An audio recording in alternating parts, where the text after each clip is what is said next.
Buenos días, nos encontramos en el primer seminario internacional de antropología e historia en la ciudad del Putumayo y hoy vamos a hablar con el doctor e historiador Camilo Mongua Calderón, que recientemente ha publicado un importantísimo libro y queremos entonces hablar con Camilo sobre su libro, sobre su reciente obra, sobre qué trata la obra y cómo ha sido ese proceso de investigación. Bienvenido, profesor Camilo. Buenas tardes para todos.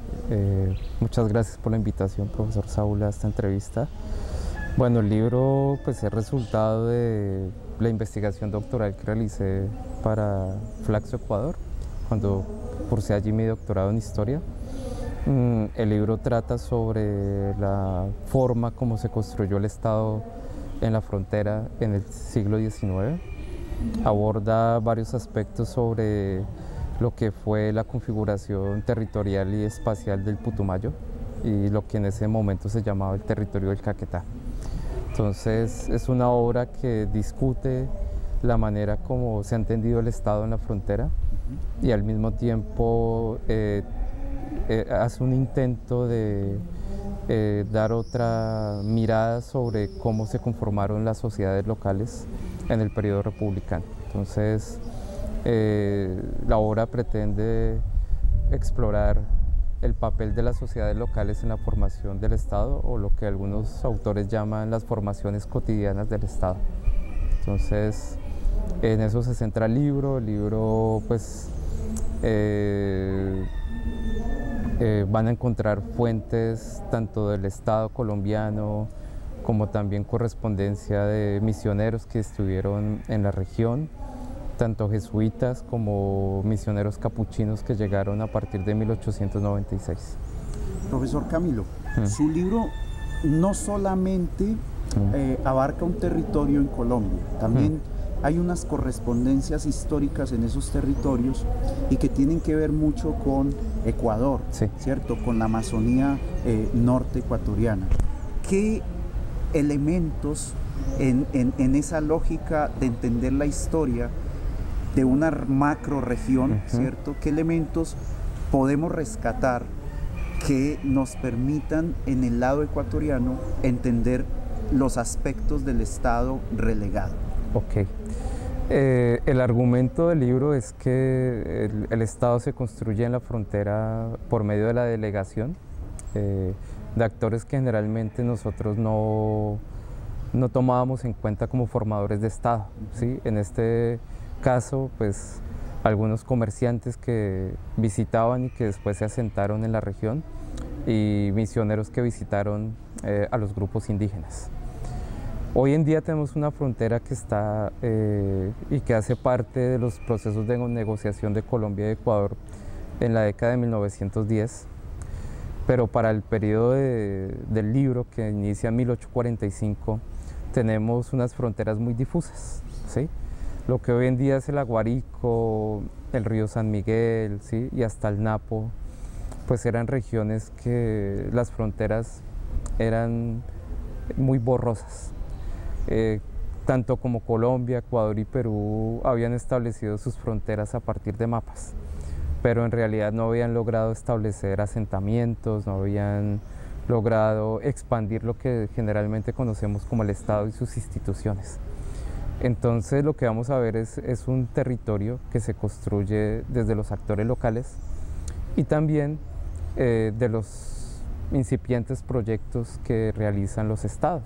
Por ejemplo, en el caso ecuatoriano, pues lo que fue la creación de la provincia de Oriente. Después vamos a tener las misiones jesuitas que intentan expandirse sobre el Napo y llegar hasta el Aguarico, pero ahí vamos a encontrar casos muy interesantes que, aunque eran pocos misioneros, tanto del lado que hoy en día llamamos colombiano como ecuatoriano, estos misioneros se disputaron la jurisdicción sobre estas zonas. Y son estos personajes los que crean una idea de territorio, ¿sí?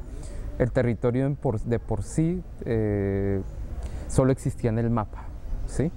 Estos eran lugares como el río Aguarico, el río Coca, el río Putumayo, en donde algunos grupos indígenas habían decidido vivir en pueblos.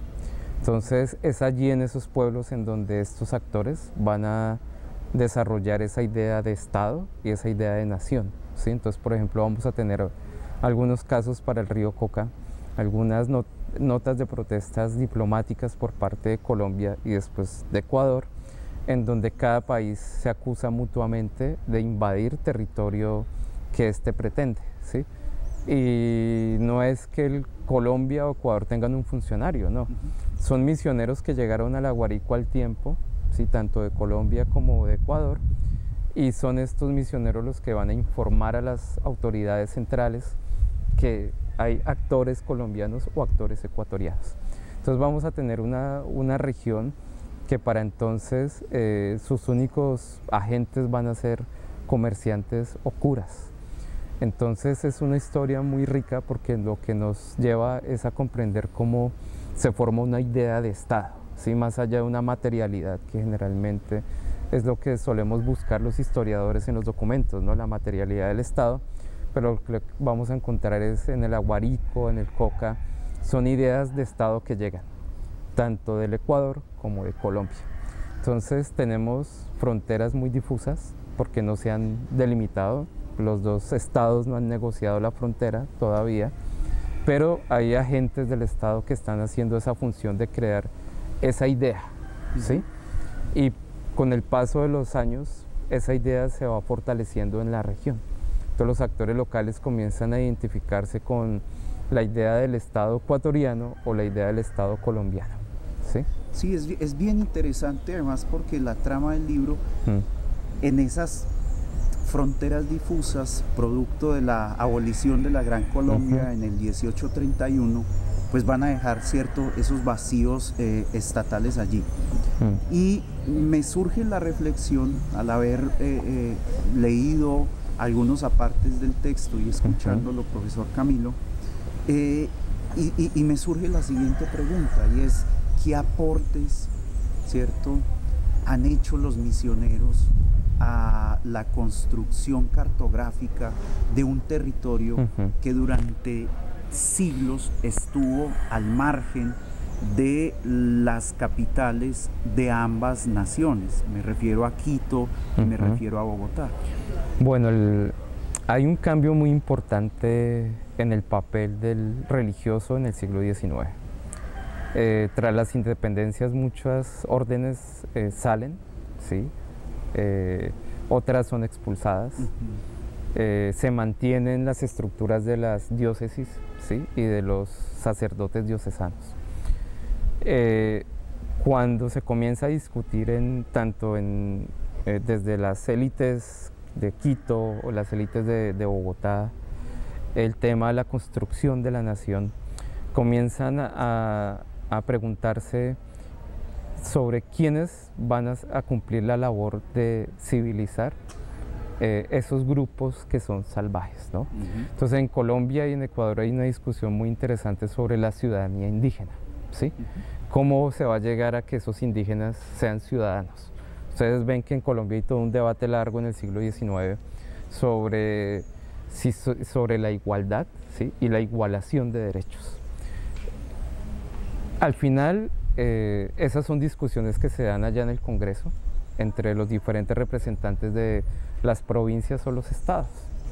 En la práctica, tanto liberales como conservadores van a confluir en decir necesitamos misioneros, porque son los que tienen la experiencia con esos grupos y ven la misión como, o las órdenes religiosas como las que pueden llevar a cabo ese papel que no pueden desarrollar los burócratas del Estado, ¿sí?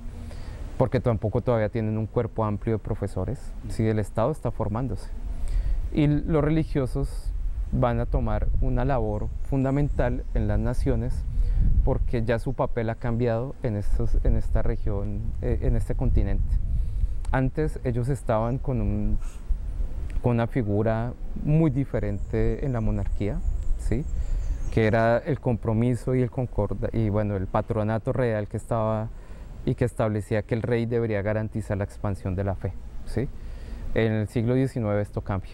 porque ya hay una idea de Estado y de nación. Entonces los sacerdotes y sobre todo las misiones van a encargarse de armar o ser constructoras de esa idea de nación y de Estado, ¿sí? Y por eso ustedes van a encontrar, por ejemplo, en el caso tanto de la Amazonía ecuatoriana como la Amazonía colombiana, que tenemos presencia de misioneros extranjeros que van a armar toda una idea de nación siendo extranjeros, ¿sí? Porque desde la Iglesia comienzan a debatir cuál va a ser el papel de la Iglesia en la formación de esas nuevas naciones. Por eso en América Latina vamos a encontrar un montón de misioneros extranjeros, ¿sí? Formando nacionalidades ajenas, ¿no? Entonces la idea de nación no es que yo pertenezca a la nación, sino de cómo construyo una idea de lo colombiano, de lo ecuatoriano. Y cuando ustedes van a revisar, por ejemplo, sobre todo la correspondencia a las misiones del siglo XX, van a encontrar que la educación es un papel vital al interior de los grupos indígenas. Los elementos simbólicos de esa nueva nación son fundamentales.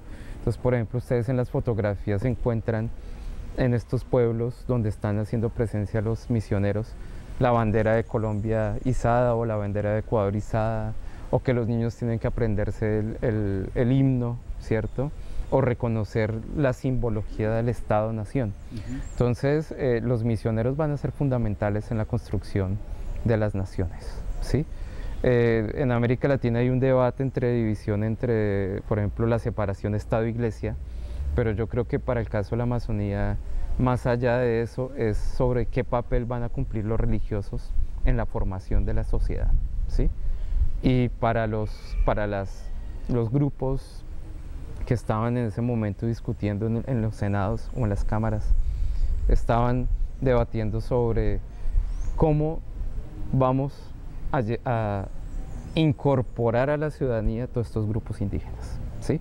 Y en el caso de la Amazonía colombiana se da a través de la ciudadanía católica, ¿sí?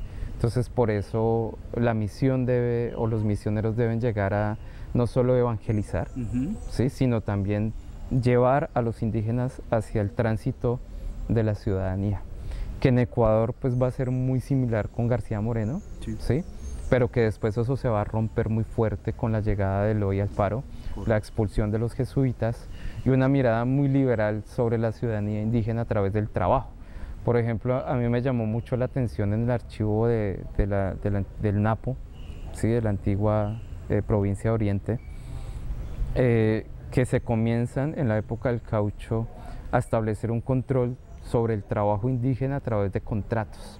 Entonces hay una idea muy fuerte del tránsito a la ciudadanía indígena a través del trabajo desde la perspectiva liberal, ¿sí? A inicios del siglo XX. En Colombia va a ser muy diferente, ¿sí? Y los misioneros, por ejemplo, cuando llegan a establecer la prefectura apostólica, van a ser muy juiciosos en realizar una cartografía de qué es la prefectura apostólica del Caquetá y Putumayo que pertenece a Colombia. Entonces ellos van a ser muy juiciosos en establecer mapas, ¿sí?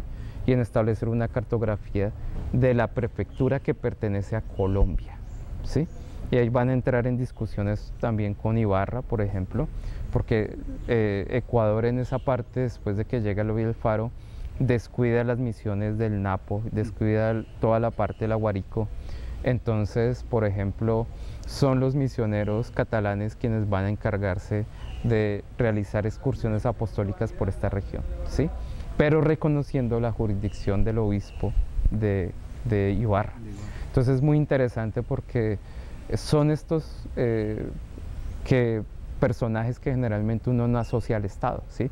Generalmente al misionero se le ve como alguien allá evangelizando, visitando indígenas, pero no como constructores de Estado. Y eso es algo muy interesante que pues pretende discutir el libro. Muy bien, profesor Camilo. Y quiero preguntarle, porque además esto es un tema apasionante que tomaría muchísimo tiempo, quiero preguntarle una cosa fundamental.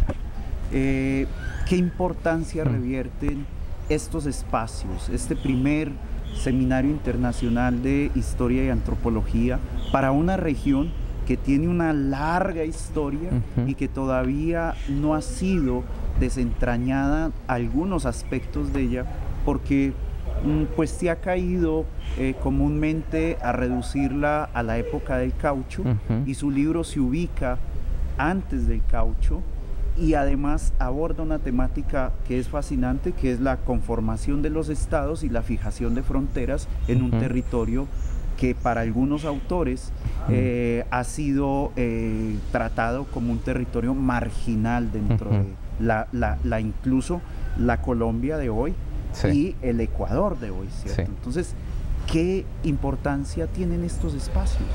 Pues son vitales para la construcción de la historia local, ¿sí? Porque estos espacios, como explicaba muy bien la conferencia del profesor Palacios, transitan entre diferentes imaginarios, ¿sí? Entonces, uno de los imaginarios más fuertes para la Amazonía es que es un lugar donde no hay una historia importante, ¿cierto? Y que son lugares aislados, ¿sí? Que son inhóspitos, ¿sí? Como si la civilización llegara o el Estado debe llegar a través de su presencia institucional. Y lo que pretende este libro y lo que yo vine a trabajar acá o presentar en Mocoa es historizar este lugar, ¿sí? Decirle a las personas, la historia del Putumayo es muy antigua, ¿sí? Sus protagonistas construyeron esta región y construyeron Estado. De otra manera, pero lo construyeron, ¿sí? La historia de los grupos indígenas es muy rica, ¿sí? Es una historia de resiliencia, de adaptación, ¿sí? En el Putumayo, los grupos que yo registré desde 1845, gran parte de hoy en día siguen persistiendo, ¿sí? Los Siona, los Cofanes, los Coreguajes, los que antes denominaban Mocoas, que hoy en día se autodenominan como Inganos, fueron los actores que construyeron esta región, ¿sí? Entonces, estos eventos para mí son fundamentales para recordarle a la gente su historia, ¿sí? La importancia de renovar las investigaciones históricas de la región. El Putumayo no es solo caucho, el Putumayo es una historia de diferentes agentes que interactuaron, ¿sí? Nuevamente desde el siglo XIX. Acá tenemos, por ejemplo, una interacción muy fuerte entre los Andes y la Amazonía, ¿sí? Por ejemplo, la construcción de Mocoa es muy fuerte desde la migración o la llegada de pastusos, ¿sí? Que hicieron vida acá, hicieron fincas, interactuaron con las comunidades indígenas, en unos momentos entraron en conflictos, después en negociaciones, y han hecho vida. Y por eso cuando ustedes vienen a Mocoa encuentran una ciudad muy intercultural, ¿sí? Ustedes encuentran la huella indígena, encuentran también las costumbres y cómo resignificaron este territorio esos colonos que llegaron, ¿sí? Y tenemos un espacio intercultural a lo largo de todo el Putumayo, que es algo que le da mucha fuerza a este departamento, ¿sí? Que cuando comparamos con otras regiones amazónicas o otras Amazonías, encontramos otras historias diferentes, ¿sí? Por ejemplo, la historia del Caquetá es otra, ¿sí? Y la interacción de esos grupos indígenas del Caquetá es muy diferente a lo que encontramos en el Putumayo, ¿sí? Es muy interesante la reflexión sobre la historia local. Yo creo que carecemos de trabajos historiográficos dedicados a la historia local y particularmente a esa historia local de la Amazonía. Para nosotros, en este primer seminario internacional de antropología e historia, es un honor tenerlo.